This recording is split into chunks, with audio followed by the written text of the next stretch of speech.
നമസ്കാരം. മലയാളി വാർത്തയിലേക്ക് സ്വാഗതം. മുൻ സർക്കാർ ഭരണകാലത്ത് നമ്മൾ സെക്രട്ടേറിയറ്റ് നടക്കിൽ കണ്ട ഏറ്റവും വലിയൊരു സമരമായിരുന്നു ആശമാരുടെ സമരം. പലപ്പോഴും കേരള ജനത ഒന്നടങ്കം ചോദിച്ച് എന്തുകൊണ്ട് ഇവരുടെ കണ്ണീര് സർക്കാർ കാണുന്നില്ല എന്ന് ചോദിക്കാത്ത മലയാളികളില്ല. എന്തായാലും പുതിയ സർക്കാർ അധികാരമേറ്റപ്പോൾ ആദ്യ പ്രഖ്യാപനം തന്നെ ആശമാർക്ക് അനുകൂലമായ ഒരു തീരുമാനമാണ്. അപ്പോൾ അതിന്റെ സന്തോഷത്തിലാണ് ആശമാർ ആയിരിക്കുന്നത്. നമ്മളോടൊപ്പം ചേരുന്നുണ്ട് അവർ. എന്ത് തോന്നുന്നു പുതിയ സർക്കാരിന്റെ തീരുമാനം? ഞങ്ങൾക്ക് വളരെ പ്രതീക്ഷയോടുകൂടിയാണ് ഈ ഇന്നലത്തെ തീരുമാനത്തെ ഞങ്ങൾ സ്വീകരിച്ചിരിക്കുന്നത്. കാരണം കഴിഞ്ഞ വർഷം സൂചിപ്പിച്ചതുപോലെ നടത്തിയൊരു സമരമാണ്. അടിസ്ഥാന വേതനം ആവശ്യപ്പെട്ടുകൊണ്ട് നടത്തിയൊരു സമരമാണ്. അത് ഏതൊരു ജനാധിപത്യ ഗവൺമെൻറ്റും നൽകേണ്ടുന്നൊരു വേതനമാണ്. പക്ഷേ അവർ നൽകാതിരുന്നൊരു ഘട്ടത്തിൽ സമരം വളരെ വലിയ പ്രതിസന്ധികളിലൂടെ കടന്നുപോയ സമയത്ത് അന്ന് UDF നേതാക്കളും പ്രതിപക്ഷ നേതാവടക്കം സമരപ്പന്തലിൽ വരികയും നിരവധി തവണ വരികയും ആ പന്തലിൽ വന്നുകൊണ്ട് അടുത്ത തവണ അധികാരത്തിൽ വരികയാണെങ്കിൽ തീർച്ചയായിട്ടും ആദ്യത്തെ ക്യാബിനറ്റിൽ തന്നെ വേതനം വർദ്ധിപ്പിക്കുമെന്ന് പ്രഖ്യാപിക്കുകയും ചെയ്തിരുന്നു. അപ്പോൾ ഇന്നലെ അധികാരമേറ്റ ഏതാനും മണിക്കൂറുകൾക്കുള്ളിൽ ആദ്യ മണിക്കൂറിൽ തന്നെ ഒരു ആദ്യ പടി എന്നുള്ള നിലയ്ക്ക് 3000 രൂപ വർദ്ധിപ്പിച്ചുകൊണ്ടും പടിപടിയായി മിനിമം വേതനത്തിലേക്ക് എത്തിക്കുമെന്ന് പ്രഖ്യാപിച്ചു അദ്ദേഹം. അതോടൊപ്പം തന്നെ വിരമിക്കൽ ആനുകൂല്യത്തെ സംബന്ധിച്ച് അടുത്ത മാസം അതിൻ്റെ തീരുമാനമെടുക്കുമെന്നും പറഞ്ഞു. ഞങ്ങൾക്ക് വളരെ വലിയ പ്രതീക്ഷയും ഞങ്ങൾക്ക് വളരെ ആത്മവിശ്വാസവും നൽകുന്ന ഒന്നാണ് ഇന്നലെ ഉണ്ടായ നടപടി.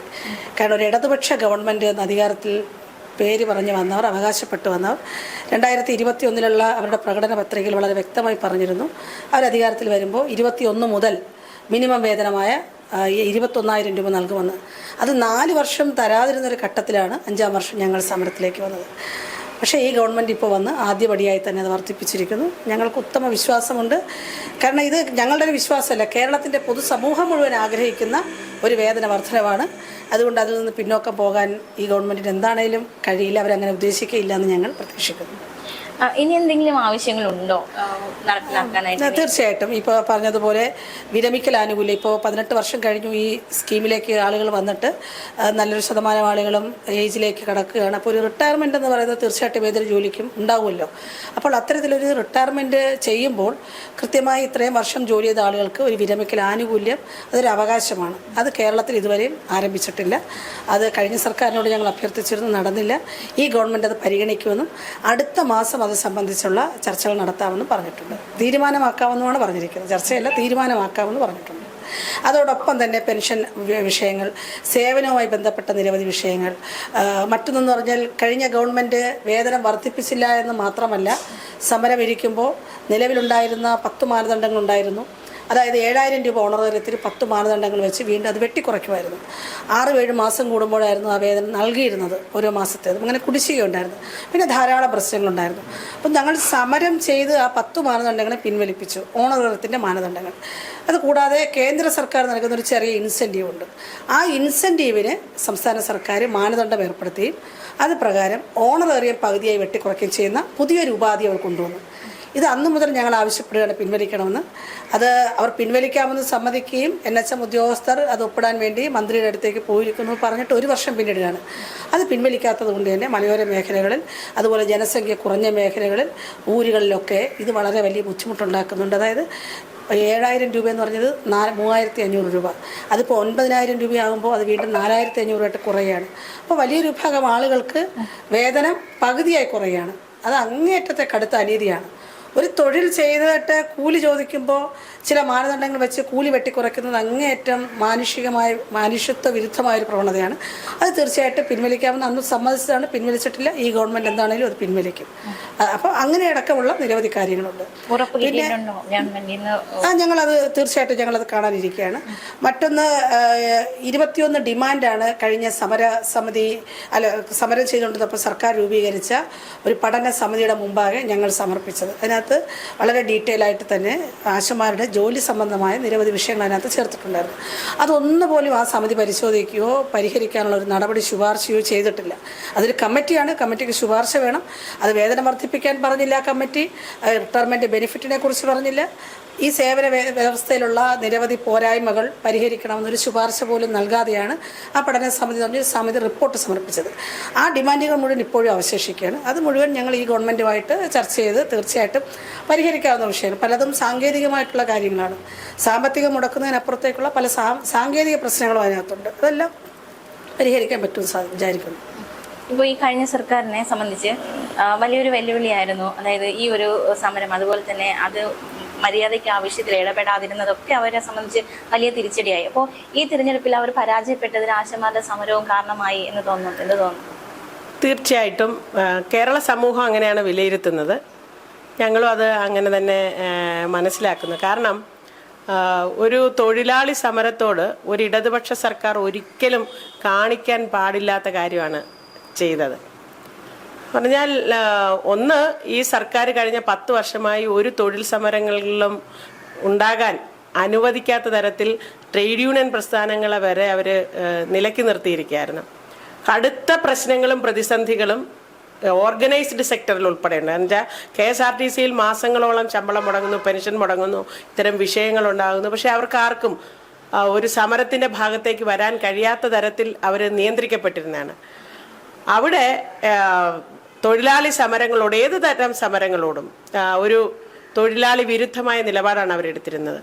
അപ്പം ഞങ്ങളുടെ സമരം തുടങ്ങി 31 ദിവസം ഞങ്ങൾ ഈ സെക്രട്ടേറിയറ്റിന് മുന്നിൽ ഇരുന്ന് കഴിഞ്ഞപ്പോഴാണ് നമ്മുടെ ബഹുമാനപ്പെട്ട മുഖ്യമന്ത്രി, അന്നത്തെ മുഖ്യമന്ത്രി ശ്രീ പിണറായി വിജയൻ, ഈ സമരത്തെക്കുറിച്ചൊരു വാക്ക് പറയുന്നത്. എത്രത്തോളം ജനാധിപത്യ വിരുദ്ധവും തൊഴിലാളി വിരുദ്ധമാണ്. അദ്ദേഹം അന്ന് പറഞ്ഞത് സമരത്തിൻ്റെ വഴിക്ക് പോട്ടെ, അങ്ങനെ സമരത്തിലൂടെ എല്ലാം നേടാമെന്ന് ഒരു രീതി ഇനി ഉണ്ടാക്കിയെടുക്കേണ്ടെന്നാണ് പറഞ്ഞത്. അപ്പോൾ ആ തൊഴിലാളി വിരുദ്ധതയെ അംഗീകരിക്കാൻ കേരളത്തിന് കഴിയില്ല. കേരളം എന്ന് പറയുന്ന ഈ ഭൂമിക ഇന്ന് ഇന്ത്യയിൽ ഏറ്റവും വ്യത്യസ്തമായി നിൽക്കുന്നത് അത് സൃഷ്ടിക്കപ്പെട്ടത് വ്യത്യസ്തങ്ങളായ സമരങ്ങളിലൂടെയാണ്. അത് നവോത്ഥാന മുന്നേറ്റമാണെങ്കിലും അതിനുശേഷം വന്ന തൊഴിലാളി പ്രക്ഷോഭങ്ങളാണെങ്കിലും സ്ത്രീ പ്രക്ഷോഭങ്ങൾ, വിദ്യാർത്ഥി പ്രക്ഷോഭങ്ങൾ അടക്കമുള്ള 100,000 പ്രക്ഷോഭങ്ങളിലൂടെയാണ് കേരളം സൃഷ്ടിക്കപ്പെട്ടത്. ആ ഉയർന്ന രാഷ്ട്രീയ ബോധവും ജനാധിപത്യ ബോധവും കേരളത്തിനുണ്ട്. അത് ഒരുപക്ഷെ ഇവരുടെ ഈ പ്രവർത്തികൾ കാരണം കഴിഞ്ഞ 10 വർഷമായി വളരെയധികം നിരാശയിലും വേദനയിലും ഒക്കെ കടന്ന മനുഷ്യന്റെ മുന്നിലേക്ക് ഒരു പ്രതീക്ഷയായിട്ടാണ് ആശാസമരം വളർന്നു വന്നത്. ഈ സർക്കാരിനോടുള്ള അവരോടുള്ള വിദ്വേഷവും അല്ലെങ്കിൽ അവരോടുള്ള ഈ എതിർപ്പുകളും ഒക്കെ അവർ എങ്ങനെ പ്രകടിപ്പിക്കും എന്നറിയാൻ കഴിയാതെ എല്ലാ വിഭാഗം ജനങ്ങളും, അത് ഏതെങ്കിലും തൊഴിൽ വിഭാഗം മാത്രമല്ല, കേരള സമൂഹം ഒന്നാകെ, കാരണം ഇവരുടെ വാക്കുകൾ, പ്രവർത്തികൾ, മനുഷ്യരോട് കാണിക്കുന്ന സമീപനങ്ങൾ, തൊഴിലാളികളോട് ഇവരുടെ സമീപനം. എന്നാൽ മറുവശത്ത് മുതലാളി എന്ന് പറഞ്ഞാൽ അദാനി ഈസ് അവർ പാർട്ട്ണർ എന്ന് പറയാൻ കാണിക്കുന്ന ഒരു വലിയ ഒരു ഉത്സാഹം, യൂസഫ് അലി ഈസ് അവർ നമ്മുടെ നാടിൻ കേരളത്തിൻ്റെ ബ്രാൻഡ് അംബാസിഡറാണ് എന്ന് പറയാൻ കാണിക്കുന്ന ഒരു ഉത്സാഹമൊക്കെ ഈ കേരളത്തിൻ്റെ രാഷ്ട്രീയ ബോധത്തിന് രുചിക്കുന്നതായിരുന്നില്ല. അതുകൊണ്ട് തന്നെ ഈ സമരം ഉണ്ടായി വന്നപ്പോൾ ഈ കേരളത്തിലെ ജനങ്ങൾ പ്രതീക്ഷിച്ചിരുന്ന ഒരു സമരം എന്നുള്ള നിലയിൽ, അല്ലെങ്കിൽ അവരുടെ ആഗ്രഹത്തിനനുസരിച്ച് വളർന്നു വന്ന ഒരു സമരം എന്നുള്ള നിലയിൽ കൈമെയ് മറന്ന് കേരള സമൂഹം ഒന്നാകെ ആ സമരത്തെ പിന്തുണച്ചു.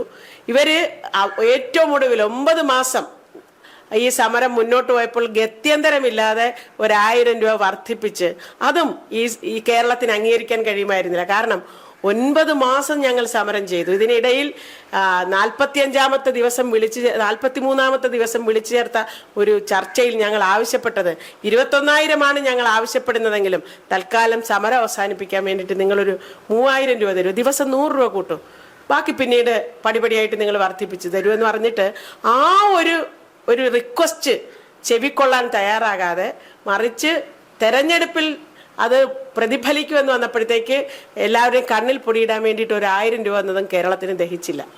പിന്നീട് അവർക്ക് മനസ്സിലായി തദ്ദേശ സ്വയംഭരണ സ്ഥാപനത്തിലെ തെരഞ്ഞെടുപ്പും അതിനു മുമ്പ് നിലമ്പൂർ നടന്ന തെരഞ്ഞെടുപ്പും ഇത് കളി മാറുകയാണെന്ന് അവർക്ക് മനസ്സിലായപ്പോഴത്തേക്ക് വീണ്ടും അവർ 1,000 രൂപയുടെ ഒരു വർധനവ് വരുത്തിയെങ്കിലും പക്ഷെ അത് അംഗീകരിക്കാൻ കേരളം തയ്യാറായിരുന്നില്ല. ഈ സ്ത്രീ തൊഴിലാളി സമരത്തെ ഇത്തരത്തിൽ നിഷ്ഠൂരമായി കൈകാര്യം ചെയ്തതിന് മറുപടി കൊടുക്കണമെന്ന് കേരളം തീരുമാനിച്ചു. അതിൻ്റെയും കൂടി റിസൾട്ടാണ് ഈ കഴിഞ്ഞ തെരഞ്ഞെടുപ്പിലെ റിസൾട്ട്. പറഞ്ഞതുപോലെ ഒരുപാട് സമരങ്ങൾ, ഒരുപാട് സമരമുറകൾ എടുക്കേണ്ടി വന്നു. എന്നിട്ടും ഇപ്പോൾ മുൻ ആരോഗ്യമന്ത്രി വീണ ജോർജ് ആയാലും മുൻ മുഖ്യമന്ത്രി പിണറായി വിജയൻ ആയാലും വേണ്ട രീതിയിലൊരു ശ്രദ്ധ തന്നിട്ടുണ്ടായിരുന്നില്ല, വേണ്ട രീതിയിൽ തീരുമാനം എടുത്തിട്ടുണ്ടായിരുന്നില്ല. അപ്പോൾ എങ്ങനെയായിരുന്നു ആ സമയത്ത് അതിനെയൊക്കെ ഒന്ന് അതിജീവിച്ചത്? കാരണം അധികാരികൾ തീരുമാനമെടുക്കേണ്ടവർ മുഖം തിരിക്കുകയാണ്. അപ്പോൾ എങ്ങനെയായിരുന്നു ആ ഒരു ഘട്ടത്തേക്ക് അതിജീവിച്ചത്? അല്ല, വളരെ സങ്കീർണമായ സമരഘട്ടങ്ങളിലൂടെയും ദിനങ്ങളിലൂടെയാണ് 266 ദിവസവും ഞങ്ങൾ കടന്നുപോയത്. ആ ഓരോ ഘട്ടത്തിലും എടുത്ത സമരമാർഗങ്ങൾ തീർച്ചയായിട്ടും 43 ദിവസം ഞങ്ങൾ പട്ടിണി കിടന്നു, നിരാഹാരം കിടന്നു. ഒരു സർക്കാരിന്റെ മുന്നിൽ സ്ത്രീ തൊഴിലാളികൾ 43 ദിവസം നിരാഹാരം കിടന്നു. അവരെ കണ്ണ് തുറക്കുന്നില്ല. ഒരു സ്ത്രീയെ സംബന്ധിച്ചിടത്തോളം അവളെടുക്കുന്ന ഒരു ഏറ്റവും വലിയ ഒരു നിലപാടാണ് മുടി മുറിക്കുക എന്ന് പറയുന്നത്. അത് എത്ര വേദനാകരമാണ്. മുടി മൊട്ടയടിച്ചുകൊണ്ട് പ്രതിഷേധിച്ചു. അവരെ കണ്ണ് തുറന്നില്ല. അന്നേരവും ഞങ്ങളെ ആക്ഷേപിക്കാനാണ് ശ്രമിച്ചത്. അതിനുശേഷം 46 ദിവസം ഞങ്ങൾ തെരുവിൽ ഉറങ്ങിക്കൊണ്ട് കേരളത്തിന്റെ ജനങ്ങളുടെ ഇടയിലേക്ക് ഞങ്ങൾ ഈ സമരമായിട്ട് പോയി.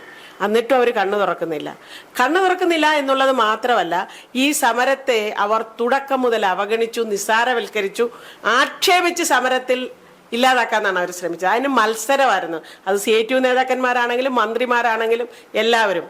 അതുകൊണ്ട് ശ്രീ സുരേഷ് ഗോപി നമ്മുടെ സമരപ്പന്തലിൽ വന്നു. ഏത് ഘട്ടത്തിലാണ് വന്നത്?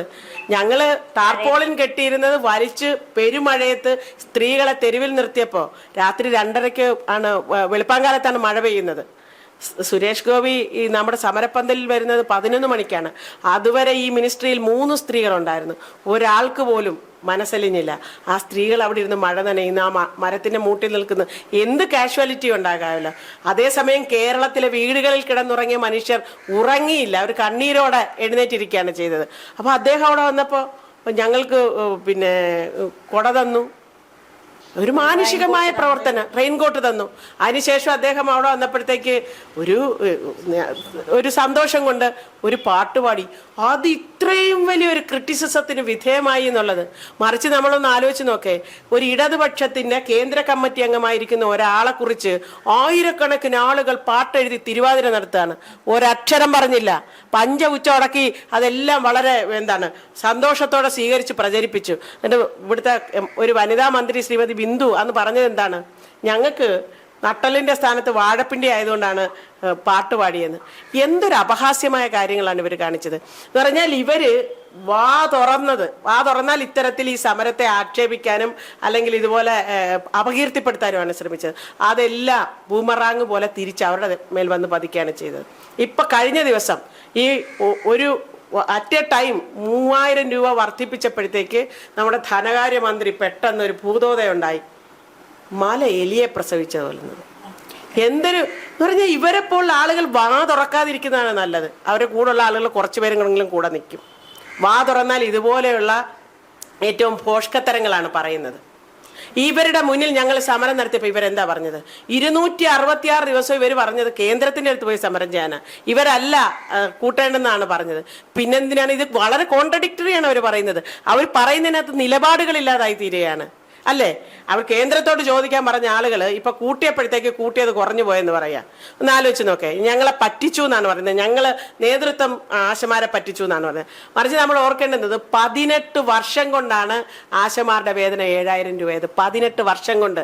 അതാണ് ഏറ്റവും വലിയ വേതനമെന്ന് മുഖ്യമന്ത്രി അടക്കം, ആരോഗ്യമന്ത്രി അടക്കം, ധനകാര്യമന്ത്രി അടക്കം, CITU നേതാക്കന്മാരടക്കം എത്ര കൊട്ടിഘോഷിച്ചതാണ്. അതിൽ കൂടുതൽ കൊടുക്കുന്ന സംസ്ഥാനങ്ങളുണ്ട്. അതൊന്നുമല്ല, കേരളമാണ് ഏറ്റവും കൂടുതൽ കൊടുക്കുന്നത്, ഏറ്റവും വലിയ തുക എന്ന് പറഞ്ഞിട്ട് ഞങ്ങൾ സമരം ചെയ്ത് 6 മാസം കൊണ്ട് വർദ്ധിപ്പിച്ചത് 5000 രൂപ. ഇപ്പൊ 12000 രൂപ ആശാവർക്കർമാരുടെ വേതനം. CITUവിന് കഴിഞ്ഞില്ലല്ലോ. അവർ നക്കാപ്പിച്ച പോലെ ഞങ്ങൾ 9 മാസം ഇരുന്നപ്പോഴും 1000 രൂപ തന്ന് ഞങ്ങളെ അവിടെ നിന്ന് ഓടിച്ചു വിടാനല്ലേ അവർ ശ്രമിച്ചത്. എന്തുകൊണ്ട് ഞങ്ങൾ 3000 രൂപ ചോദിച്ചപ്പോൾ അവർക്ക് തരാൻ കഴിഞ്ഞില്ല?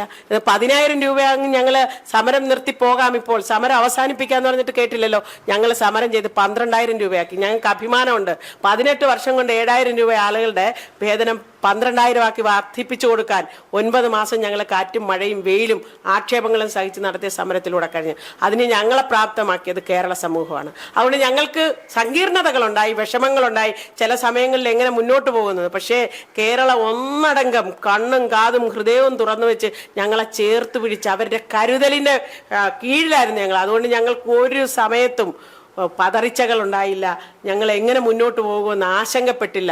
ഞങ്ങൾ 266 ദിവസവും ഭയങ്കര ആത്മവിശ്വാസത്തിൽ, കടുത്ത ആത്മവിശ്വാസത്തിലാണ് മുന്നോട്ട് പോയി. കാരണം ഞങ്ങളെ സംരക്ഷിക്കാൻ ഈ കേരള സമൂഹമുണ്ട്, കേരളത്തിലെ പ്രബുദ്ധരായ മനുഷ്യരുണ്ട്. അതുകൊണ്ട് അത്തരം ബുദ്ധിമുട്ടുകൾ ഞങ്ങൾക്കുണ്ടായില്ല. ഞങ്ങൾക്ക് ഭക്ഷണത്തിനോ മറ്റു കാര്യങ്ങൾക്കോ ഒരു തരത്തിലുള്ള ബുദ്ധിമുട്ടുണ്ടായി. ഞങ്ങളെ കഴിയറിഞ്ഞ്, മനസ്സറിഞ്ഞ്, ഹൃദയം നിറഞ്ഞ് സഹായിക്കുകയാണ് ചെയ്തത് കേരള സമൂഹം. ഈ സമരത്തെ ഏറ്റെടുക്കണം. അതുകൊണ്ട് ഈ സമരം ആശമാരുടെ സമരം മാത്രമല്ല, കേരള സമൂഹത്തിന്റെ സമരമായിരുന്നു. കഴിഞ്ഞ ദിവസം ഇടത് അനുകൂലികളായ ശ്രീമതി ടീച്ചർ, കെ ശൈലജ ടീച്ചറൊക്കെ വലിയ രീതിയിൽ നല്ല തീരുമാനം എന്ന രീതിയിൽ ഒരു പ്രതികരണം ഉണ്ടായിരുന്നു. എങ്ങനെ ആ പ്രതികരണത്തെ ഇപ്പോൾ കാണും? ഇല്ല, അവര് ഒരു നല്ല കാര്യം എന്ന് പറയുന്നതിനെ നമ്മൾ അക്സെപ്റ്റ് ചെയ്യണമല്ലോ, അവരെ പോലെ അല്ലല്ലോ. പക്ഷേ വേറൊരു കാര്യമുണ്ട്, എളമരം കരീമിന്റെ ഒരു പ്രസ്താവന അന്ന് വളരെ വേദനിപ്പിച്ചു. അല്ല, അതാണ് അതിനകത്ത് വ്യത്യാസം. ഒരു പക്ഷേ അന്നും അവർ ഈ പറയുന്ന വനിതാ നേതാക്കന്മാർക്ക് ഇത് വർദ്ധിപ്പിക്കണമെന്ന് അഭിപ്രായം ഉണ്ടായിരുന്നിരിക്കാം. പക്ഷെ അവരുടെ അഭിപ്രായങ്ങളെ അടിച്ചമർത്തിയതായിരിക്കാം.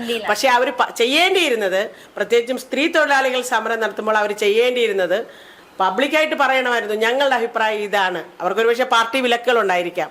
പക്ഷെ ഇപ്പൊ പറഞ്ഞിട്ട് കാര്യമില്ല, പറഞ്ഞതിനെ ഞങ്ങൾ സ്വാഗതം ചെയ്യുന്നു. ഒരു സ്ത്രീ തൊഴിലാളി സമരത്തോട് അവർക്ക് അനുഭവം ഉണ്ടല്ലോ, അതുകൊണ്ടാണല്ലോ അവരുടെ വേതനം വർദ്ധിപ്പിക്കേണ്ടതാണ്. അത് അവർക്ക് നേരത്തെ ഉണ്ടായിരുന്നെങ്കിൽ കുറച്ചും കൂടി സമ്മർദ്ദം ചെലുത്തി അവരുടെ പാർട്ടിയെ കൊണ്ടും നേതാക്കന്മാരെ കൊണ്ടും മുഖ്യമന്ത്രിയെ കൊണ്ടും ഒക്കെ അനുകൂലമായ ഒരു തീരുമാനം എടുപ്പിക്കാൻ കഴിയുമായിരുന്നു. അവരുടെ മധുരയിൽ നടന്ന പാർട്ടി കോൺഗ്രസിൽ ആന്ധ്രയിൽ നിന്ന് വന്ന പ്രതിനിധികൾ ആ പാർട്ടി കോൺഗ്രസിൽ ചർച്ച ചെയ്തു. ഇത് ഈ തൊഴിലാളി സമരത്തോട് കാണിക്കുന്നത് അങ്ങേയറ്റം ജനാധിപത്യ വിരുദ്ധമായ സമീപനമാണ്, എത്രയും പെട്ടെന്ന് ഈ തൊഴിലാളി സമരം സെറ്റിൽ ചെയ്യണമെന്ന് ആവശ്യപ്പെട്ട. പക്ഷേ അത് മുഖവിലക്കെടുക്കുക എന്ന് പറഞ്ഞാൽ ധാർഷ്ട്യവും ഹുങ്കും അഹങ്കാരവും, ഒരാളുടെ മുന്നിലും തല കുനിക്കില്ല എന്നുള്ള, എന്തിനാണ് തല കുനിയല്ല ചെയ്യേണ്ടത്. അദ്ദേഹത്തിന് അങ്ങനെ നമ്മുടെ സമരത്തെ മുഖവിലക്കെടുത്ത് അല്ലെങ്കിൽ അത് പരിഗണിച്ച് ഒരു ജനാധിപത്യപരമായ രീതിയിൽ അതിനെ സെറ്റിൽ ചെയ്തിരുന്നെങ്കിൽ അദ്ദേഹത്തിന് ശിരസ് ഉയരുകയുള്ളായിരുന്നു, ശിരസ് കുനിയേണ്ടി വരത്തില്ല. അദ്ദേഹത്തോടൊപ്പം നിൽക്കാൻ കണ്ടു, അദ്ദേഹം അതിനെ ഇത്രത്തോളം ഗൗരവത്തിലെടുത്ത് അതിനെ സെറ്റിൽ ചെയ്യാൻ തയ്യാറായല്ലോ, ഒരു തൊഴിലാളികളോടൊപ്പം നിൽക്കാൻ തയ്യാറായല്ലോ എന്ന് ചരിത്രത്തിലെഴുതും. കേരള കാണും, അതിനെ അദ്ദേഹത്തെ കൈയടിക്കും, സപ്പോർട്ട് ചെയ്യും. അപ്പോൾ അദ്ദേഹത്തിൻ്റെ ശിരസ് ഉയരുകയായിരുന്നു ചെയ്യുന്നത്, അത് ചെയ്തില്ല. മറ്റ് ജില്ലകളിലുള്ള സമരത്തിൽ പങ്കെടുത്ത ഒരുപാട് പേരുണ്ട്. അവരെല്ലാം എങ്ങനെയാണ് പ്രതികരിച്ചത് ഈ തീരുമാനത്തോട്?